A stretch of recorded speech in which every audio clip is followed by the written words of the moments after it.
नमस्कार दोस्तों, जय माता दी। तो आज के इस वीडियो में हम शेयर करने वाले हैं कि नवरात्रि में 9 जो देवियों की पूजा की जाती है, माँ दुर्गा के 9 रूपों की, उनकी कथा आज इस वीडियो में शेयर करेंगे। तो चलिए वीडियो शुरू करते हैं। नवरात्रि एक संस्कृत शब्द है जिसका अर्थ है नवराते। नवरात्रि में माँ दुर्गा की 9 शक्तियों को अलग अलग रूप में पूजा जाता है। माता के प्रथम रूप को शैलपुत्री, दूसरे रूप को ब्रह्मचारिणी, तीसरे रूप को चंद्रघंटा, चौथे रूप को कूष्मांडा, पांचवें रूप को स्कंद माता और छठे रूप को कात्यायनी, सातवें रूप को कालरात्रि, आठवें रूप को महागौरी तथा 9वें रूप को सिद्धिदात्री कहा जाता है।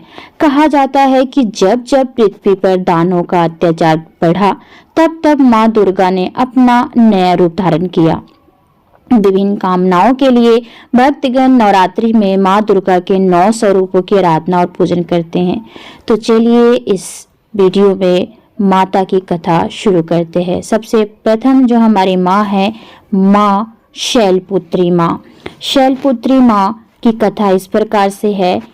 शैलपुत्री का अर्थ है पहाड़ों की पुत्री। माँ दुर्गा को सर्वप्रथम शैलपुत्री के रूप में पूजा जाता है। पर्वतराज हिमालय के घर देवी ने पुत्री के रूप में जन्म लिया और इसी कारण इनका नाम शैलपुत्री पड़ा। प्रकृति का प्रतीक माँ शैलपुत्री जीवन के प्रत्येक क्षेत्र में सफलता का सर्वोच्च शिखर प्रदान करती हैं। शैलपुत्री माँ के दाएं हाथ में त्रिशूल और बाएं हाथ में कमल का पुष्प रहता है तथा इनका वाहन वृषभ यानी बैल है। माँ के इस रूप को लाल और सफेद रंग की वस्तुएं बहुत पसंद है। इस दिन लाल और सफेद पुष्प एवं सिंदूर अर्पित करें और दूध की मिठाई का भोग लगाएं। माँ शैलपुत्री का पूजन घर के सभी सदस्यों के रोगों को दूर करता है एवं घर से दरिद्रता को मिटा संपन्नता को लाता है। माता शैलपुत्री की कथा। एक बार प्रजापति दक्ष ने एक बड़ा यज्ञ करवाया। उसमें उन्होंने सारे देवताओं को यज्ञ में अपना अपना भाग लेने के लिए निमंत्रित किया, परंतु शिव जी को उन्होंने निमंत्रित नहीं किया। जब नारद जी ने माता सती को यह यज्ञ की बात बताई तब माता सती का मन वहां जाने के लिए बेचैन हो गया। उन्होंने शिव जी को यह बात बताई तब शिव जी ने कहा, प्रजापति दक्ष किसी बात से हमसे नाराज हो गए हैं, इसीलिए उन्होंने हमें जानकर बुलाया नहीं है, तो ऐसे में जाना वहां अच्छा नहीं है। यह सुनकर माता सती का मन शांत नहीं हुआ। उनका प्रबल आग्रह देखकर शिव जी ने वहां उन्हें जाने की अनुमति दे दी। जब माँ सती वहां पहुंची तो उन्होंने देखा कि कोई भी वहां पर उनसे ठीक से या प्रेम से व्यवहार नहीं कर रहा था, केवल उनकी माता ही उनसे प्रेम पूर्वक बातें कर रही थी।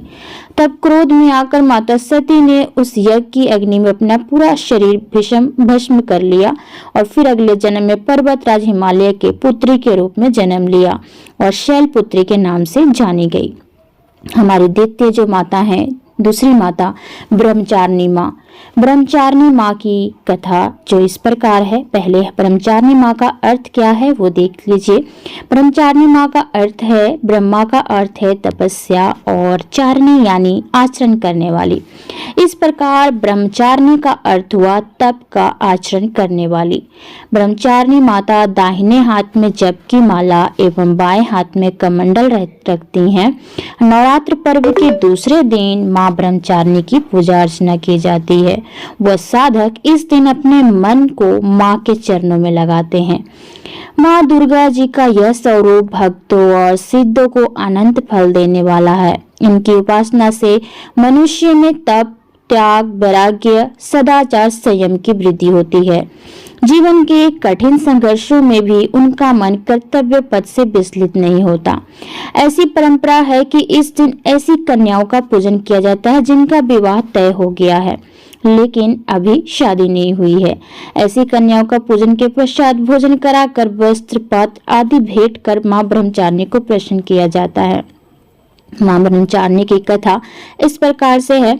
जब शैलपुत्री बड़ी हुई तब नारद जी ने उन्हें बताया कि अगर वह तपस्या के मार्ग पर चलेगी तो उन्हें उनके पूर्व जन्म के पति शिव जी ही वर के रूप में प्राप्त होंगे। शिव जी ही वर के रूप में प्राप्त करने के लिए उन्होंने कठोर तपस्या की और तब उन्हें ब्रह्मचारिणी नाम दिया गया। उन्होंने कई वर्ष केवल फल फूल ही खाए, जमीन पर सोई, यहाँ तक कि कई वर्षों तक कठिन उपवास रखे और खुले आसमान के नीचे सर्दी, गर्मी और घोर कष्ट सहे। यह देखकर सारे देवता प्रसन्न हो गए और उन्होंने पार्वती जी को बोला कि इतनी कठोर तपस्या केवल वही कर सकती है, इसलिए उनको भगवान शिव जी ही पति के रूप में प्राप्त होंगे, तो अब वह घर जाए और तपस्या छोड़ दे। माता की मनोकामना पूर्ण हुई और भगवान शिव ने उन्हें पत्नी के रूप में स्वीकार किया। हमारी तीसरी जो माता है, माता चंद्रघंटा। तो माता चंद्रघंटा का अर्थ है, चंद्रघंटा का अर्थ है चांद की तरह चमकने वाली। नवरात्रि के तीसरे दिन माँ चंद्रघंटा का पूजन किया जाता है, जिनके मस्तक पर घंटे के आकार का अर्धचंद्र होता है।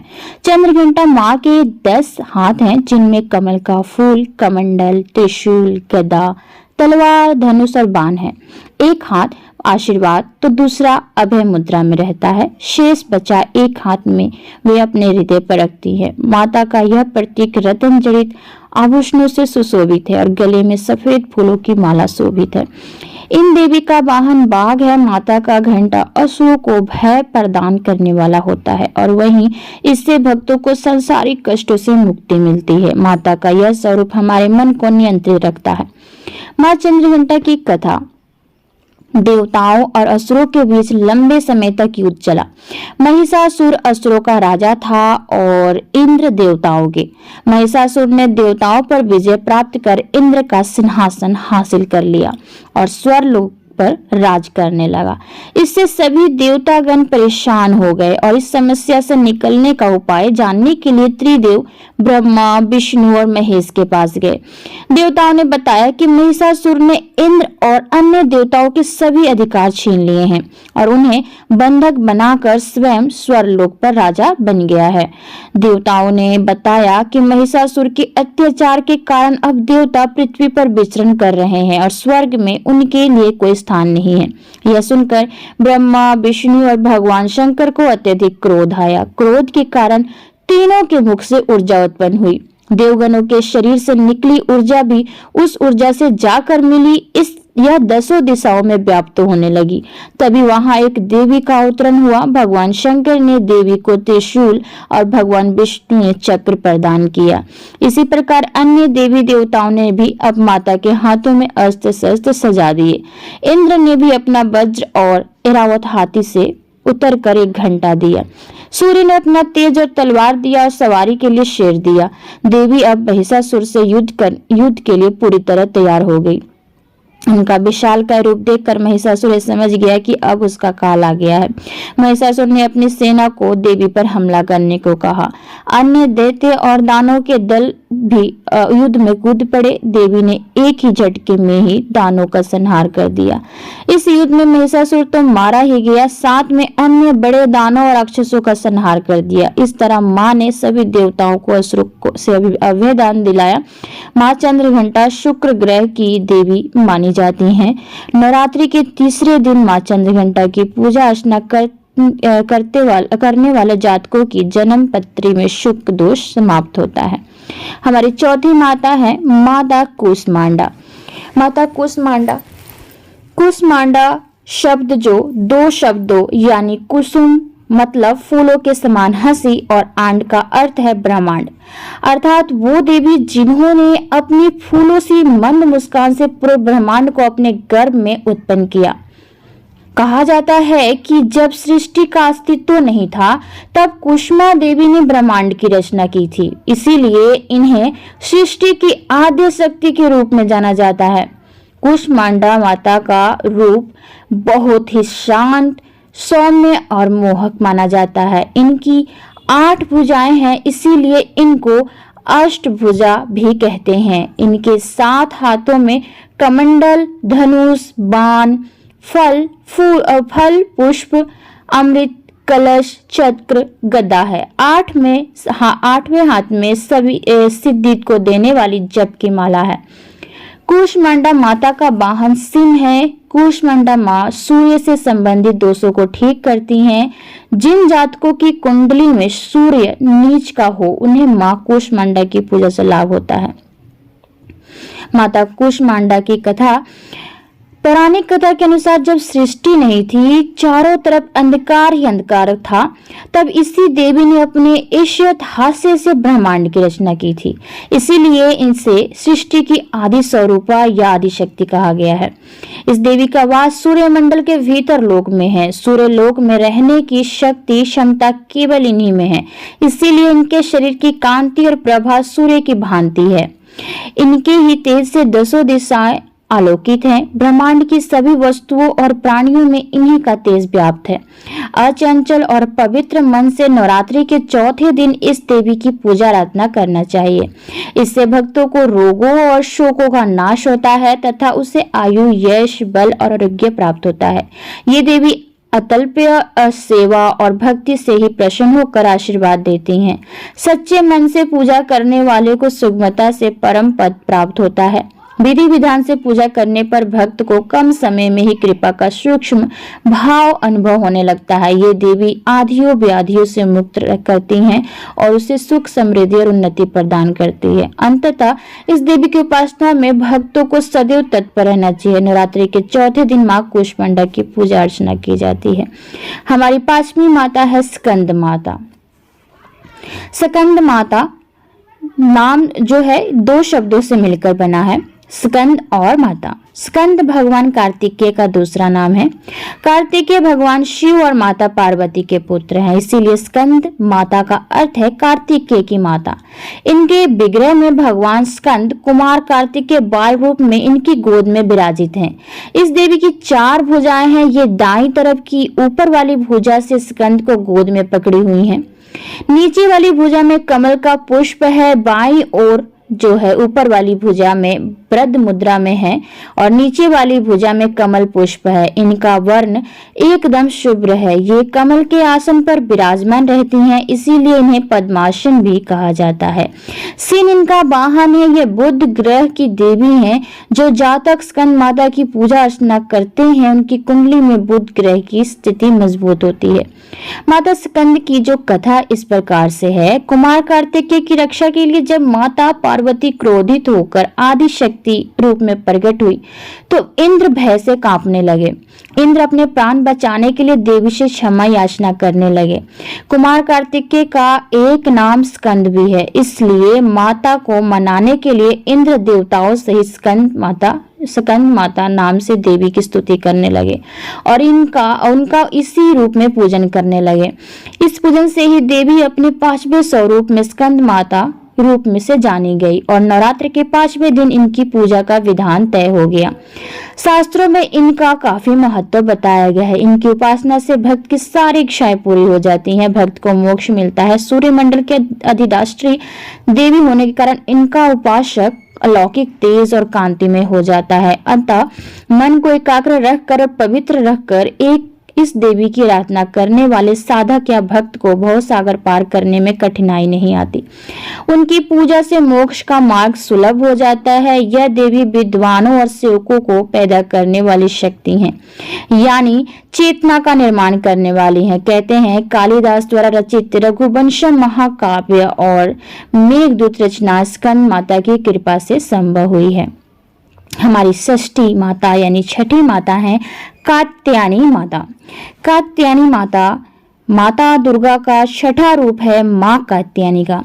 कात्य गोत्र के महर्षि कात्यायन के यहाँ पुत्री रूप में जन्म लेने से इनका नाम कात्यायनी पड़ा। दिव्यता की अति गुप्त रहस्य एवं शुद्धता का प्रतीक यह देवी मनुष्य के आंतरिक सूक्ष्म जगत से नकारात्मक का नाश कर सकारात्मक प्रदान करती हैं। 4 भुजाओं वाली देवी के इस रूप का वर्ण सुनहरा और चमकीला है। रत्न आभूषण से अलंकृत देवी कात्यायनी का वाहन खूंखार सिंह है, जिसकी मुद्रा तुरंत झपट पड़ने वाली होती है। ऊपर वाली दाई भुजा से माता की ऊपर वाली भुजा अभय मुद्रा में होती है तथा नीचे वाली बर मुद्रा में होती है। बाईं तरफ की ऊपरी भुजा से उन्होंने चंद्रहास तलवार धारण की है, तो नीचे वाले हाथ में कमल का पुष्प पकड़े रहती हैं।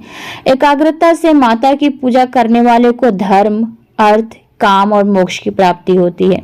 माता की उपासना कर शहद का भोग लगाएं, जिससे जीवन में खुशहाली एवं और संपदा बनी रहे।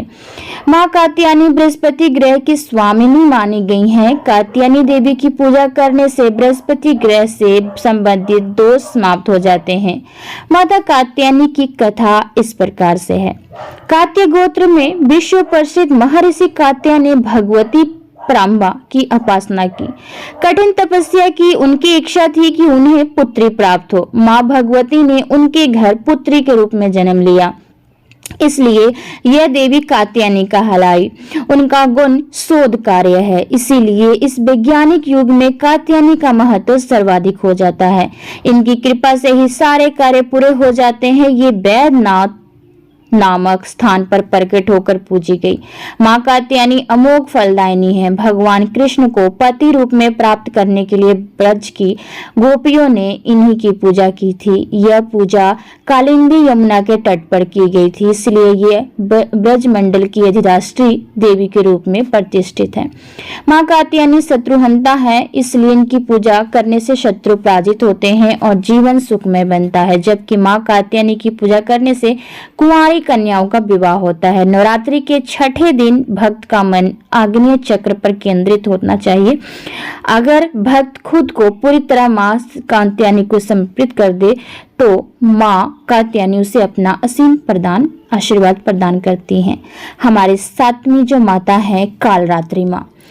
कालरात्रि माँ, काल अर्थ मृत्यु होता है और रात्रि का अर्थ अंधकार होता है। इस प्रकार काल रात्रि का अर्थ हुआ काल का नाश करने वाली माँ। भय से मुक्ति प्रदान करने वाली देवी कालरात्रि की पूजा हम नवरात्रि के 7वें दिन करते हैं। इनकी पूजा से प्रतिकूल ग्रहों द्वारा उत्पन्न दुष्प्रभाव और बाधाएं भी नष्ट हो जाती हैं। माता का यह रूप उग्र एवं भयावह है, लेकिन अपने भयावह रूप के बाद भी यह भक्तों को शुभ फल प्रदान करती हैं। ये देवी काल पर भी विजय प्राप्त करने वाली है। माँ कालरात्रि का वर्ण घोर अंधकार की भांति काला है, बाल बिखरे हुए हैं तथा अत्यंत तेजस्वी 3 नेत्र हैं। इनके गले में बिजली की चमक जैसी माला होती है। माँ के 4 हाथों में से 2 हाथ अभय मुद्रा और बर मुद्रा में होते हैं तथा शेष दोनों हाथों में चंद्रहास, खड्डक अथवा हंसिया एवं नीचे की ओर ब्रज कांटेदार कटार होती है। माता के तन का ऊपरी भाग लाल रक्तिम वस्त्र से एवं नीचे का भाग बाघ के चमड़े से ढका रहता है। इनका वाहन गधा होता है। नवरात्रि के 7वें दिन माँ कालरात्रि की पूजा अर्चना की जाती है। माँ कालरात्रि की पूजा करने से शनि दोष समाप्त होते हैं। माँ कालरात्रि की कथा इस प्रकार से है। कथा के अनुसार दैत्य शुंभ, निशुंभ और रक्तबीज ने तीनों लोकों में हाहाकार मचा रखा था। इससे चिंतित होकर सभी देवतागण शिव जी के पास गए। शिव जी ने देवी पार्वती से राक्षसों का वध कर अपने भक्तों की रक्षा करने को कहा। शिव जी की बात मानकर पार्वती जी ने दुर्गा का रूप धारण किया और शुंभ निशुंभ का वध कर दिया। परंतु जैसे ही दुर्गा जी ने रक्त बीज को मारा, उनके शरीर से निकले रक्त से लाखों रक्त बीज उत्पन्न हो गए। इसे देख दुर्गा जी ने अपने तेज से कालरात्रि को उत्पन्न किया। इसके बाद जब दुर्गा जी ने रक्त बीज को मारा तो उसके शरीर से निकलने वाले रक्त को कालरात्रि ने अपने मुख में भर लिया और सबका गला काटते हुए रक्त बीज का वध कर दिया। इनका रूप भले ही भयंकर हो, लेकिन ये सदैव फल देने वाली है, इसीलिए ये शुभंकारी कहलाई। अर्थात उनसे भक्तों को किसी भी प्रकार से भयभीत या आतंकित होने की कतई आवश्यकता नहीं है। उनके साक्षात्कार से भक्त पुण्य का भागी बनता है। कालरात्रि की उपासना करने से ब्रह्मांड की सारी सिद्धियों के दरवाजे खुलने लगते हैं और तमाम असुरी शक्तियां उनके नाम के आचरण से ही भयभीत होकर दूर भागने लगती हैं। इसलिए दानव, दैत्य, राक्षस और भूत प्रेत उनके स्मरण से ही भाग जाते हैं। अंधकार में स्थितियों का नाश विनाश करने वाली शक्ति है कालरात्रि।